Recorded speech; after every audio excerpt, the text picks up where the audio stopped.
আল্লাহরে ভয় করে, আল্লাহর রাসূলরে ভয় করে, এরকম যদি একটা মেয়ে তুমি বিয়ে করতে পারো, নাকটা যদি একটু বুসাও হয়, তোমার জিন্দিগিটা সুখময় জিন্দিগি হয়ে যাবে। সুবহানাল্লাহ।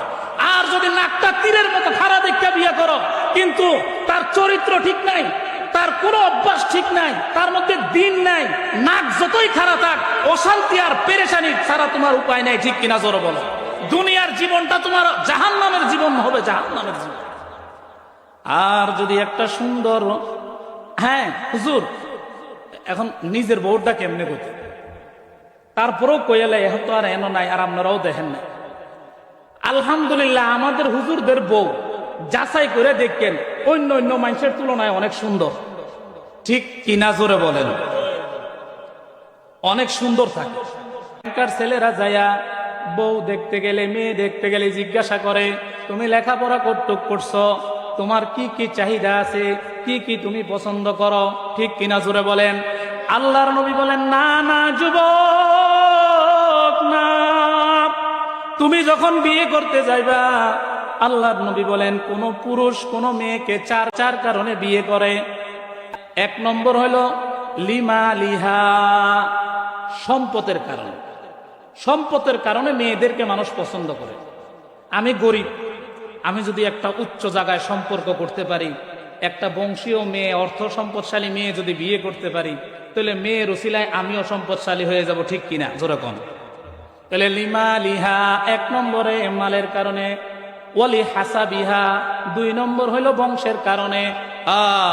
এই বংশে যদি আমি আত্মীয়তা করতে পারি, আমি সলিম উদ্দিন রে তো কেউ চিনে না, কিন্তু রতন সাহেব রে তো সবাই চিনে। ঠিক কিনা চিল্লাই এখন? তা আমি যদি এইখানে একটা সম্পর্ক করতে পারি, আমার একটা দাম হবে। ওয়ালি হাসাবিহা বংশ দেখা, এরপরে হইল ওয়ালি দীনিহা ওয়ালি জামালিহা সৌন্দর্য দেখা। সৌন্দর্য দেখা মেয়েদেরকে চয়েস করে।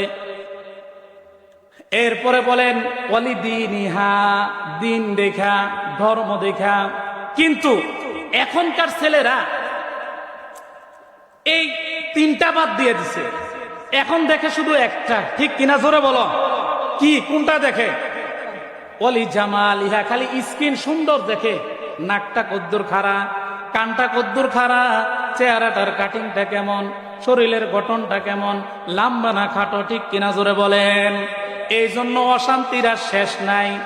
আল্লাহর নবী তো এটারে 3 নম্বরে ফেলাইছে, তুমি 3 নম্বরটারে লই আইছো 1 নম্বরে। এই জন্য অশান্তি, এই জন্য অশান্তি। মুরব্বীরা যারা আছেন তারা জানেন, আগে মানুষ বলতো নদীর পানি গোলাও ভালো, জাতের মায়া কালো ভালো। ঠিক কিনা? এটা আমার কথা না, আমার দাদার দাদার দাদা তাদের কথা। নদীর পানি গোলাও ভালো, জাতের মেয়ে কালো ভালো। এবার মিলাই দেখেন না এই কথাটা হাদিসের সাথে কিছুটা মিলে কিনা। আল্লাহর নবী বলেন লিমা লিহা সম্পদের কারণে, ওয়ালি হাসাবিহা বংশের কারণে, ওয়ালি জামালিহা সৌন্দর্যের কারণে, ওয়ালি দীনিহা তার দেখতেও সুন্দর নাই, সম্পদও নাই, কিচ্ছু নাই, কিন্তু তার কাছে দিন আছে। দিন দিন দিন, সে আল্লাহরে ভয় করে, আল্লাহর রাসূলরে ভয় করে। এরকম যদি একটা মেয়ে তুমি বিয়ে করতে পারো, নাকটা যদি একটু বুসাও হয়, তোমার জিন্দিগিটা সুখময় জিন্দিগি হয়ে যাবে। সুবহানাল্লাহ। আর যদি নাকটা তীরের মতো খাড়া দেখে বিয়ে করো, কিন্তু তার চরিত্র ঠিক নাই, তার কোনো অভ্যাস ঠিক নাই, তার মধ্যে দিন নাই, নাক যতই খারাপ থাক, অশান্তি আর পেরেশানি ছাড়া তোমার উপায় নাই। ঠিক কিনা জোরে বলো? দুনিয়ার জীবনটা তোমার জাহান্নামের জীবন হবে, জাহান্নামের জীবন। আর যদি একটা সুন্দর, হ্যাঁ হুজুর এখন নিজের বউটা কেমনে করতে, তারপরেও কইলে এখন তো আর এন নাই, আর আপনারাও দেখেন না। আলহামদুলিল্লাহ আমাদের হুজুরদের বউ যাচাই করে দেখেন অন্য অন্য মানুষের তুলনায় অনেক সুন্দর। ঠিক কিনা জোরে বলেন? অনেক সুন্দর থাকে এবং ফ্রেশ। আমাদেরকে ছাড়া অন্য কারোর মহব্বত করে না, আর তাকাই না। এই জন্য আল্লাহ বলেন যে দিন দেখা করে, যে দিন দেখা করে, আল্লাহ তারে ঠকায় না। আল্লাহর রাসূল বলেন তারে আল্লাহ ঠকায় না।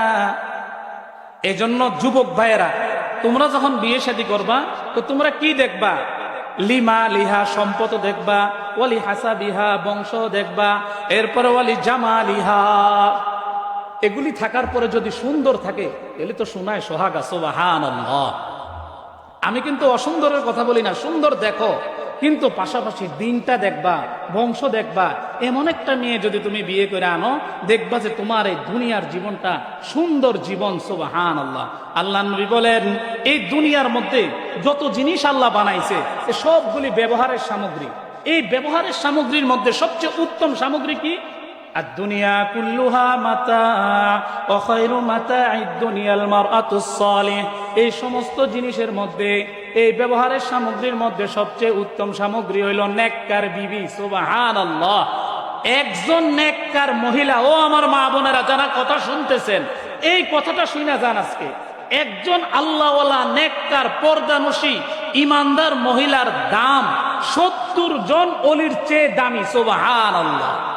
70 জন পুরুষ বলে নাই, 70 জন মানুষ বলে নাই, বলছেন 70 জন অলির চেয়ে দামি, সুবহানাল্লাহ। একজন নেককার মহিলার এত দাম, একজন নেককার ইমানদার মহিলার এত দাম।